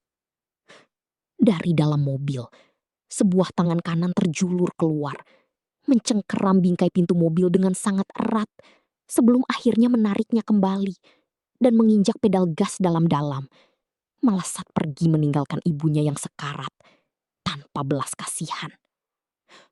Di bawah temaram lampu jalanan malam itu, Selin melihat dengan mata kepalanya sendiri Tangan kanan yang mencengkeram pintu mobil itu memiliki bekas luka yang sangat unik dan mengerikan. Sebuah bekas luka robek berbentuk bintang di pergelangan tangannya. Selin menatap bekas luka di pergelangan tangan Surya dengan mata yang perlahan membelalak. Napasnya mulai memburu dan jantungnya berdegup kencang seperti genderang perang. Setiap jengkal pola luka itu, setiap lekukannya, sangat persis dengan memori trauma masa kecil yang selama ini menghantui mimpi buruknya setiap malam. Surya yang menyadari tatapan Selin tertuju pada pergelangan tangannya, perlahan-lahan menurunkan kembali lengan kemeja batiknya dengan gerakan yang sangat halus, mencoba menyembunyikan bekas luka itu kembali di balik kain sutra mahalnya. Senyum ramah di wajah Surya tidak berubah, namun ada kilatan kegelisahan yang sangat tipis melintas di matanya yang teduh selama sepersekian detik. Selin perlahan mengangkat pandangannya, menatap lurus ke dalam manik mata Surya. Topeng pahlawan kemanusiaan yang selama ini disembah oleh masyarakat kini tampak retak dan hancur berkeping-keping di mata Selin. Di hadapannya kini bukan lagi seorang filantropis yang bijaksana, melainkan sosok iblis berdarah dingin yang telah merenggut kebahagiaan masa kecilnya dan membiarkan ibunya tewas di jalanan tanpa pertanggungjawaban. Kemarahan yang luar biasa berbejolak di dalam dada Selin, bercampur dengan kepuasan yang mengerikan, karena takdir akhirnya menuntun sang pembunuh tepat ke hadapannya. Selin menarik napas dalam-dalam, menahan getaran di tubuhnya. Lalu perlahan-lahan menarik bibirnya membentuk sebuah senyuman yang sangat tipis. Senyuman yang memancarkan aura pembalasan dendam yang jauh lebih mengerikan dari apapun yang pernah dibayangkan oleh keluarga Surya. Ruang rapat pleno lantai 36 itu mendadak senyap. Seolah seluruh oksigen di dalamnya tersedot habis dalam sekejap. Di ujung meja marmer hitam yang melingkar, Selin berdiri dengan begitu anggun. Kebaya kutu baru berwarna merah marun berpadu kain batik tulis parang rusak yang dikenakannya tampak sangat kontras dengan setelan jas mewah bernilai ratusan juta rupiah milik para direksi. Kulit sawo matangnya yang bersih dan rambut hitam legam yang disanggul rapi khas perempuan Jawa memancarkan wibawa yang tak terbantahkan. Meruntuhkan semua stigma bahwa dirinya hanyalah seorang anak magang cupu yang bisa ditindas. Di jemari lentiknya, sebuah flash disk perak kecil berkilau di bawah sorotan lampu kristal ruangan, menjadi pusat perhatian semua mata yang kini dipenuhi rasa cemas. Nathan, sang CEO muda yang biasanya selalu menatap remeh dengan dagu terangkat, kini terduduk lemas di kursinya. Keringat dingin mengalir deras dari pelipisnya yang berwajah khas oriental lokal, membasahi kerah kemeja mahalnya yang kini terasa mencekik. Di sebelahnya, Surya, sang komisaris utama sekaligus ayah Nathan, berusaha keras mempertahankan wibawanya sebagai penguasa bisnis. Wajah parubaya Surya yang biasanya tegas dengan kumis tebalnya, kini tampak pucat pasi. Sementara matanya yang tajam mulai bergetar liar, menyadari bahwa badai besar sedang menuju ke arah mereka. Selin tidak perlu berteriak untuk menguasai ruangan. Suaranya yang tenang namun sedingin es membelah keheningan, menggema ke setiap sudut ruang rapat yang kedap suara. Dia menjelaskan dengan sangat detail bahwa kebenaran tidak pernah benar-benar mati. Ia hanya menunggu waktu yang tepat untuk bangkit dan menuntut balas. Flash disk di tangannya adalah kunci dari semua kebohongan yang telah disusun rapi oleh keluarga besar Surya selama bertahun-tahun. Melalui analisis forensik digital tingkat tinggi yang melibatkan ahli terbaik, Selin berhasil memulihkan data yang sempat dihancurkan secara paksa dari memori kamera dashboard mobil pada malam kecelakaan tragis yang merenggut kebahagiaan hidupnya.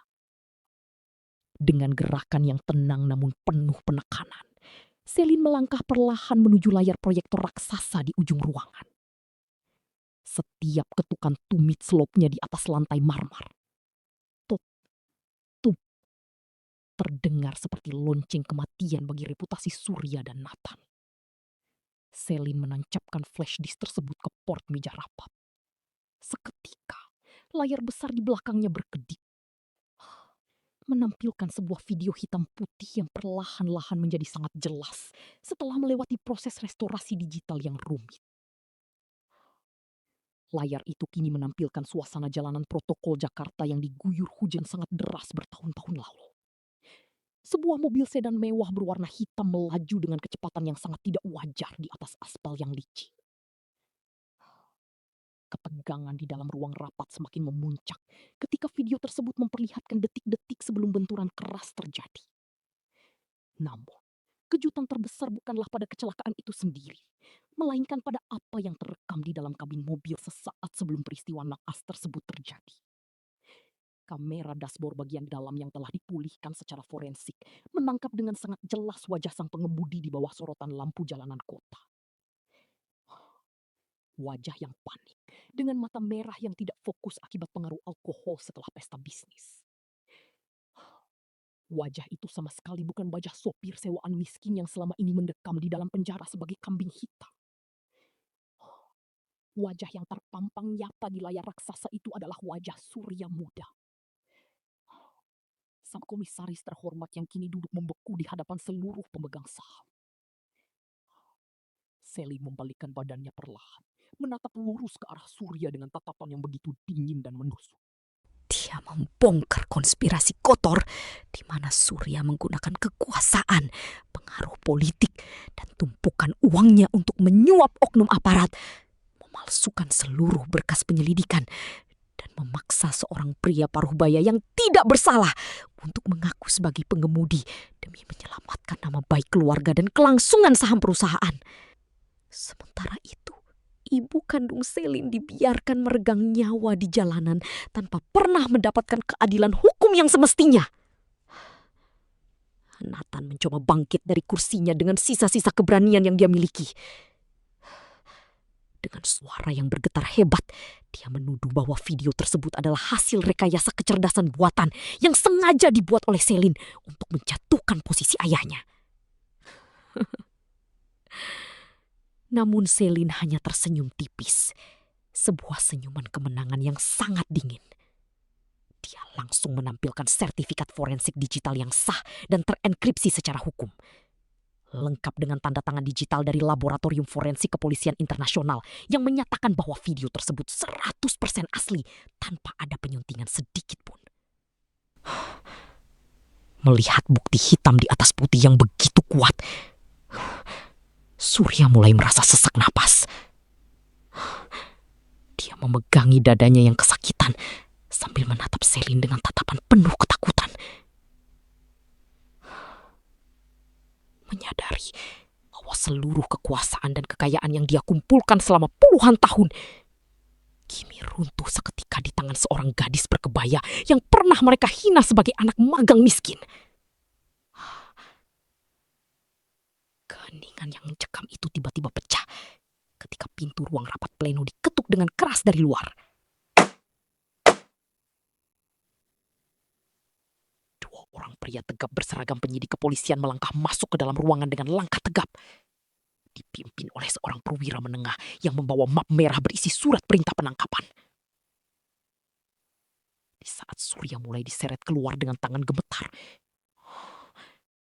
Nathan bersujud di lantai sambil menangis memohon ampun di dekat kaki Selin yang terbalut kain batik. Sebuah rahasia lain yang jauh lebih besar tiba-tiba berdering dari ponsel Surya yang tertinggal di atas meja lantai. Tak berembus kencang di balkon lantai 50 sebuah penthouse mewah di kawasan SCBD. Di dalam ruangan berlantai marmer Italia itu, Selin berdiri tegak membelakangi pintu masuk.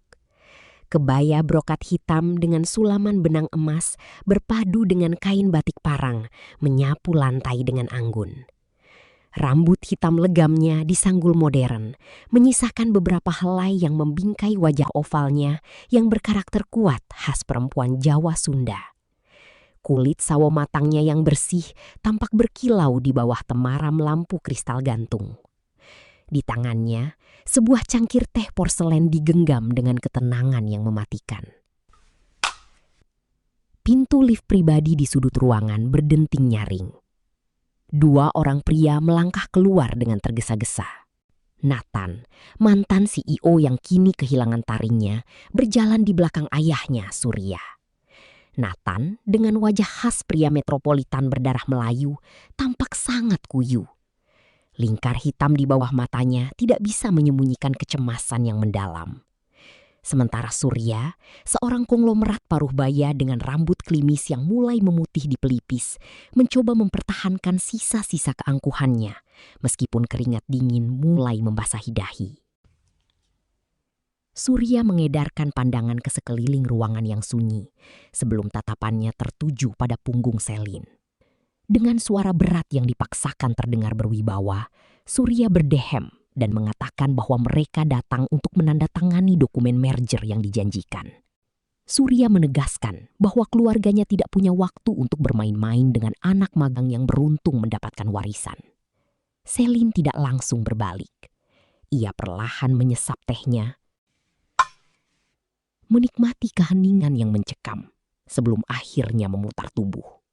Sepasang mata bulatnya yang tajam menatap langsung ke manik mata Surya, lalu beralih ke Nathan yang langsung menundukkan kepala. Tidak berani membalas tatapan dingin mantan bawahannya, yang dulu selalu ia caci maki. Selin tersenyum tipis. Sebuah senyuman yang tidak mencapai matanya. Ia berjalan perlahan, langkah kakinya yang anggun di atas high heels hitam terdengar berirama di keheningan malam. Selin menyapa mereka dengan nada suara yang sangat tenang, namun bergetar penuh kuasa. Ia mempersilahkan kedua tamunya untuk duduk di sofa beludur merah yang terletak di tengah ruangan. Nathan memberanikan diri bersuara. Dengan nada yang bergetar, ia meminta Selin untuk segera menandatangani berkas kerjasama tersebut. Nathan memohon agar Selin tidak menghancurkan perusahaan yang telah dibangun ayahnya selama puluhan tahun. Nathan bahkan merendahkan suaranya, mengakui kesalahannya di masa lalu dan meminta maaf atas segala penghinaan yang pernah ia lontarkan saat Selin masih menjadi anak magang berkebaya kumal di kantornya. Namun Selin hanya meletakkan cangkir tehnya di atas meja kaca, dengan ketukan perlahan yang terdengar seperti vonis mati bagi Nathan. Selin menatap Nathan dengan tatapan kasihan yang teramat sangat. Ia menyatakan bahwa penyesalan selalu datang terlambat, dan beberapa kesalahan di dunia ini tidak bisa ditebus hanya dengan kata maaf atau selembar kertas kontrak kerjasama tersebut. Selin mulai kehilangan kesabaran. Ia menggebrak meja kaca di hadapannya, membuat cangkir teh Selin sedikit bergoyang. Dengan wajah memerah menahan amarah, Selin memperingatkan Selin untuk tidak bersikap lancang. Selin menegaskan bahwa ia adalah tokoh terhormat di negeri ini dan tidak akan membiarkan seorang gadis muda yang baru kemarin sore memegang kendali saham merusak reputasinya. Mendengar gertakan itu, Selin justru tertawa kecil. Suara tawanya terdengar merdu, namun sekaligus mengerikan di dalam penthouse yang luas itu. Selin berjalan menuju sebuah layar proyektor raksasa yang terpasang di dinding utama ruangan. Ia mengambil sebuah remote kontrol hitam dari saku kebayanya. Selin menatap Surya dengan tatapan dingin sang pemilik saham mayoritas. Ia menyatakan bahwa kehormatan yang dibanggakan Surya adalah sebuah kebohongan besar yang dibangun di atas penderitaan orang lain. Selin kemudian menekan satu tombol di remote tersebut. Seketika, tirai tipis di sisi kiri ruangan terbuka secara otomatis, memperlihatkan sebuah ruang konferensi pers darurat yang dibatasi oleh dinding kaca pintar. Di dalam ruangan tersebut, puluhan jurnalis dari berbagai media nasional, lengkap dengan kamera yang menyala dan mikrofon yang siap merekam, telah menunggu. Mereka semua menatap ke arah layar besar yang kini mulai menampilkan sebuah video. Wajah Surya seketika berubah pucat pasi, seputih kapas. Nathan terbelalak, tangannya gemetar hebat hingga dokumen di pangkuannya jatuh berserakan di atas lantai marmer. Di layar raksasa itu berputar sebuah rekaman CCTV dari sudut jalan yang gelap dan diguyur hujan deras 3 tahun lalu. Rekaman itu memperlihatkan sebuah mobil mewah hitam melaju dengan kecepatan tinggi. menghantam seorang pengendara motor hingga terpental jauh. Mobil itu sempat berhenti sejenak. Pintu pengemudi terbuka dan kamera dengan sangat jelas menangkap wajah Surya yang panik melihat korban yang terkapar bersimbah darah sebelum akhirnya kembali masuk ke dalam mobil dan kabur begitu saja, meninggalkan korban tanpa pertolongan. Suara desas-desus dan jepretan kamera dari balik dinding kaca pintar yang tiba-tiba menjadi transparan terdengar bersahut-sahutan seperti badai. Para wartawan mulai mengambil gambar Surya dan Nathan yang kini terduduk lemas, tidak bisa mengelak lagi dari bukti nyata di depan mata mereka. Selin melangkah mendekati Surya yang kini gemetar hebat, kehilangan seluruh kekuasaan dan keangkuhannya dalam hitungan detik. Dengan suara yang berbisik, namun terdengar jelas oleh mikrofon yang sengaja diaktifkan Selin ke ruang media, ia menyatakan bahwa malam ini pengadilan sesungguhnya baru saja dimulai. Selin menegaskan bahwa keadilan yang selama ini dibeli dengan uang oleh keluarga Surya kini telah runtuh di tangan anak magang yang pernah mereka injak-injak.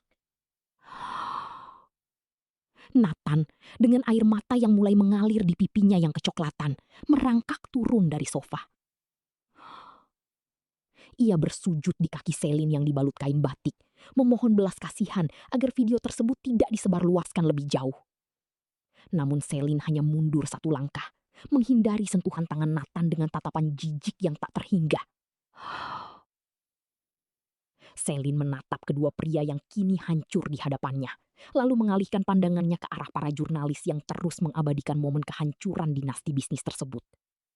Di tengah kilatan lampu kamera yang menyilaukan, Selin tahu bahwa ini adalah akhir dari kesombongan mereka. Namun bagi dirinya, ini barulah awal dari babak baru yang jauh lebih besar. Ruang rapat pleno yang megah itu mendadak senyap. Seolah-olah seluruh oksigen di dalamnya telah diisap habis oleh kebenaran yang baru saja terungkap. Selin, gadis yang selama ini mereka caci sebagai anak magang miskin dan tidak berguna, kini berdiri tegak di ujung meja jati raksasa itu. Kebaya kutu baru berwarna merah marun yang ia kenakan tidak lagi terlihat sebagai pakaian pelayan, melainkan jubah kebesaran seorang ratu yang siap mengeksekusi para pengkhianat. Kulit sawo matangnya yang bersih berkilau di bawah lampu kristal memantulkan ketegasan wajah khas perempuan Jawa Sunda yang berwibawa. Matanya yang bulat dan hitam legam menatap lurus ke arah Surya dan Nathan. Dua pria yang beberapa menit lalu masih tertawa di atas penderitaan orang lain. Di hadapan Selin, tumpukan dokumen rahasia dan layar proyektor raksasa menampilkan aliran dana gelap senilai ratusan miliar rupiah. Angka-angka merah itu berkedip, seolah menghitung mundur sisa waktu kejayaan dinasti keluarga Surya. Surya, sang konglomerat paruh baya dengan wajah khas priai yang biasanya selalu tampak tenang dan berwibawa, kini pucat pasi. Rambut klimisnya yang mulai memutih di bagian pelipis tampak sedikit berantakan karena keringat dingin yang terus memucur deras. Napasnya memburu, membasahi kerah kemeja sutra mahalnya yang kini terasa mengeksekusi leher. Dia menatap layar proyektor, lalu menatap Selin dengan pandangan tidak percaya sekaligus penuh murka. Bagaimana mungkin seorang gadis ingusan, anak magang yang bahkan tidak pernah dilirik oleh resepsionis kantor ini, memegang kunci kehancuran seluruh hidupnya. Dengan suara bergetar menahan amarah yang meledak-ledak, tup, Surya menggebrak meja jati itu hingga menimbulkan dentuman keras yang menggema ke seisi ruangan. Dia berteriak bahwa semua ini adalah rekayasa, sebuah fitnah murahan yang sengaja dibuat oleh seorang pelayan yang ingin memeras keluarganya. Surya menuduh Selin telah mencuri data perusahaan dan memanipulasinya demi menjatuhkan nama baiknya di depan para pemegang saham asing yang kini berbisik-bisik panik. Namun, Selin tidak bergeming sedikit pun. Dia hanya melipat kedua tangannya di dada, berdiri dengan keanggunan yang dingin. Senyum tipis, hampir tak kentara, terukir di bibirnya yang dipulas lipstik merah bata alami. Tatapan matanya begitu tajam, menusuk langsung ke dalam relung jiwa Surya yang sedang gemetar ketakutan. Selin berkata dengan nada suara yang sangat tenang namun bertenaga, bahwa semua bukti digital yang ada di layar telah diverifikasi langsung oleh otoritas keuangan negara dan tidak ada satupun celah bagi Surya untuk mengelak lagi. Kehilangan akal sehat dan didorong oleh rasa panik yang teramat sangat, Surya kehilangan kendali dirinya. Matanya merah menyala, dipenuhi oleh kabut kegelapan. Dia tidak peduli lagi pada citranya sebagai pengusaha terpandang. Dengan langkah kasar, Surya merangsek maju, memutari meja rapat panjang tersebut. Dia berniat merebut paksa gawai tablet di tangan Selin yang berisi kendali atas seluruh sistem keamanan dan bukti-bukti korupsinya. Surya mengangkat tangannya yang kekar, siap melakukan tindakan fisik yang kasar demi membungkam gadis di depannya.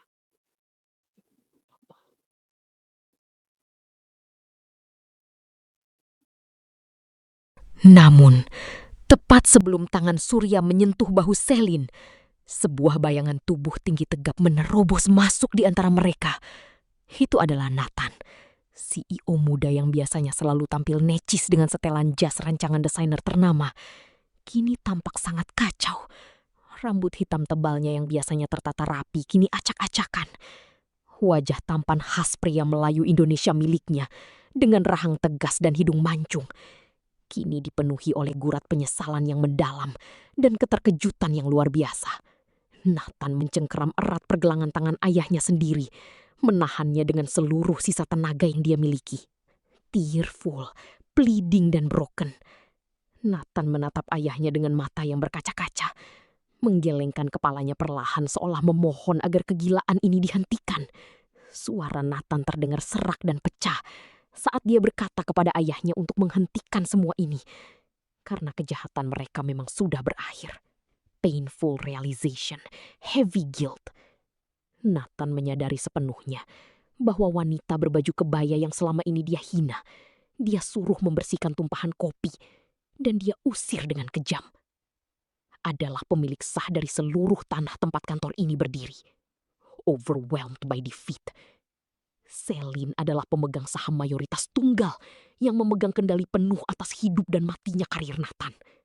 Shocked, betrayed, and furious, Surya tertegun, menatap putranya sendiri dengan pandangan murka sekaligus kecewa. Bitter and hateful. Dia merasa dikhianati oleh darah dagingnya sendiri yang justru membela musuh. Dramatic escalation. Namun sebelum Surya sempat melayangkan makian atau pukulan kepada Nathan, pintu ganda ruang rapat pleno yang berlapis emas itu mendadak terbuka lebar dengan sekali hentakan keras. Chaotic, tense, and fast-paced. Suasana langsung berubah menjadi riuh rendah yang mencekam. Military cadence. Langkah kaki yang tegap dan berirama militer menggema di lantai marmer. Authoritative and urgent. Belasan polisi berseragam lengkap dengan atribut kepolisian Indonesia menerobos masuk ke dalam ruangan, dipimpin oleh seorang komisaris polisi berwajah tegas. Frenzied, dramatic chaos. Di belakang mereka, puluhan wartawan dari berbagai media nasional yang telah dihubungi secara rahasia oleh asisten pribadi Selin langsung merangsek masuk dengan kamera yang terus menyala dan lampu kilat yang menyambar-menyambar tanpa henti, menerangi setiap sudut ruangan yang tegang itu. Resolute and powerful. Tanpa membuang waktu, polisi langsung mengepung posisi Surya. Official, booming voice. Sang komisaris polisi membacakan surat perintah penangkapan atas kasus pencucian uang, penggelapan dana bansos, serta keterlibatan dalam sindikat penipuan investasi bodong yang selama ini ditutupi oleh nama besar perusahaannya. Hysterical, desperate, and screaming. Surya mencoba melawan, berteriak-teriak histeris menyebutkan koneksi pejabat tinggi yang dia miliki. Namun semua itu sia-sia di hadapan hukum yang kini menjemputnya. Sepasang borgol besi yang dingin dan berkilat langsung dilingkarkan di kedua pergelangan tangan Surya yang gemetar. Intense, chaotic energy. Kamera media terus mengabadikan momen kehancuran sang taipan sombong itu, menyiarkannya secara langsung ke seluruh penjuru negeri.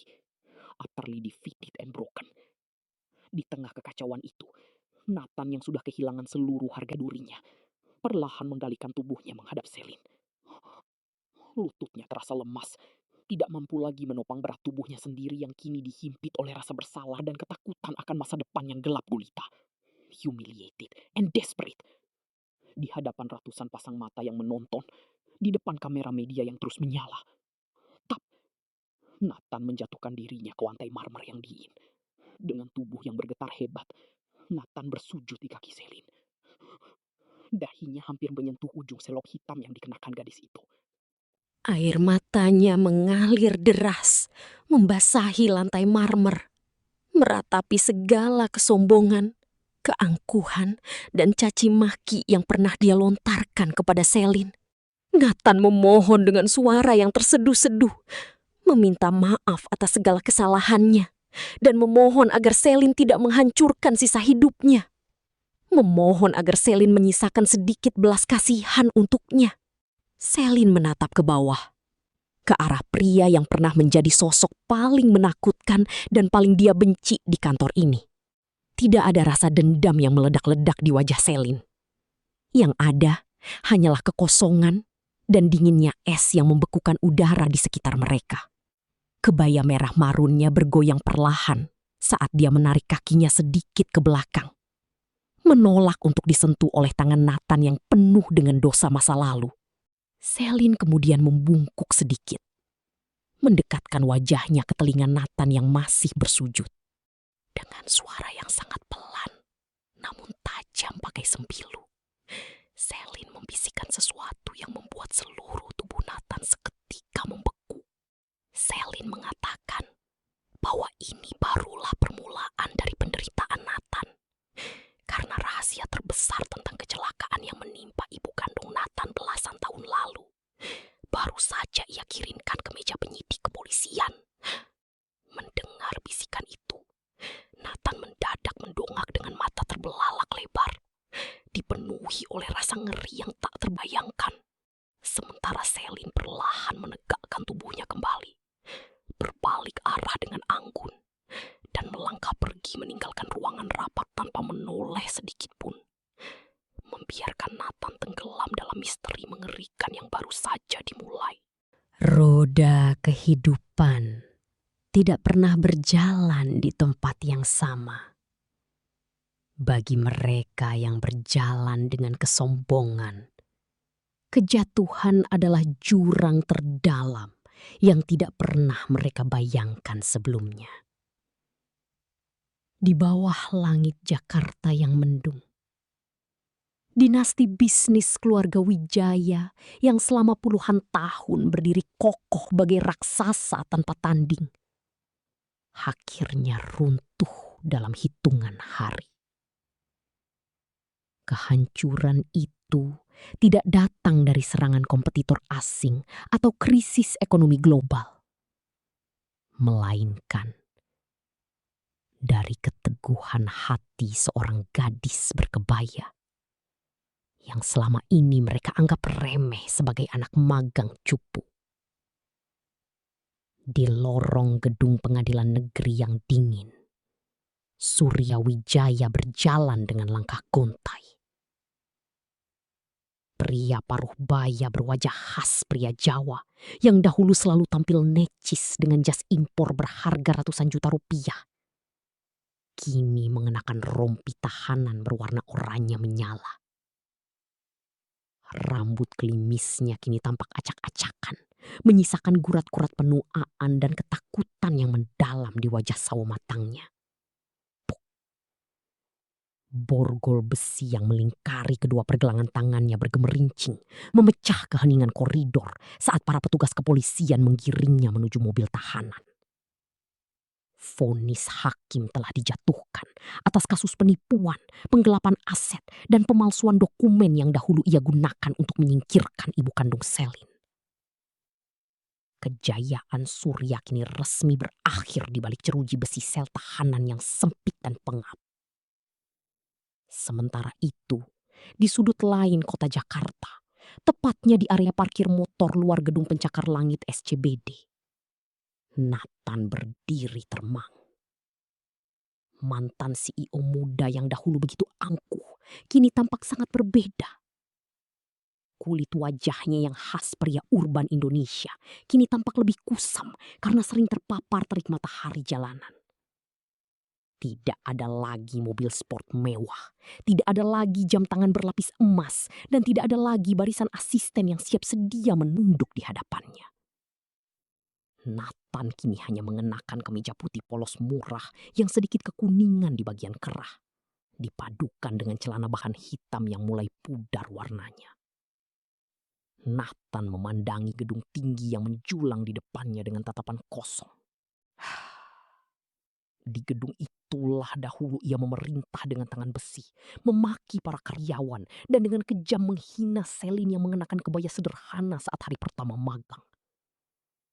Kini takdir memaksanya kembali ke tempat ini, bukan sebagai penguasa, melainkan sebagai seorang staf administrasi biasa dengan gaji minimum. Statusnya kini tak lebih dari seorang pekerja kontrak kelas bawah yang harus berjuang mengumpulkan rupiah demi bertahan hidup dan membayar sisa utang-utang keluarganya yang menumpuk. Langkah kaki Nathan terasa sangat berat saat ia memasuki lobi gedung. Setiap pasang mata yang dahulu menatapnya dengan penuh rasa hormat, kini memandangnya dengan tatapan sinis, bisik-bisik merendahkan, dan senyum kepuasan atas kejatuhannya. Nathan hanya bisa menumbuhkan kepala sedalam-dalamnya. Rasa malu dan penyesalan membakar dadanya. Namun ia tahu ini adalah hukuman yang harus ia jalani dengan lapang dada. Di lantai paling atas gedung tersebut, di dalam ruang kerja utama yang sangat luas dan mewah, Selin berdiri anggun di dekat jendela kaca besar yang menyajikan pemandangan lanskap kota metropolitan. Selin mengenakan kebaya modern berwarna marun-marung yang dipadukan dengan kain batik tulis bermotif parang rusak, melambangkan perjuangan dan kekuasaan yang tak pernah padam. Rambut hitam pekatnya disanggul modern dengan sangat rapi, menonjolkan fitur wajahnya yang ayu khas perempuan Nusantara, dengan hidung bangir dan tatapan mata yang kini memancarkan wibawa luar biasa. Di tangannya, ia memegang sebuah bingkai foto kecil berwajah ibunya yang sedang tersenyum lembut. Selin mengusap kaca bingkai foto tersebut dengan ibu jarinya. Air mata hangat perlahan mengalir di pipinya yang mulus. Namun itu bukan air mata kesedihan. Itu adalah air mata kelegaan. Keadilan yang selama belasan tahun ia perjuangkan bersama ibunya di tengah kemiskinan dan hinaan orang-orang, akhirnya berhasil ia raih dengan tangannya sendiri. Kini, seluruh saham mayoritas perusahaan berada di bawah kendalinya.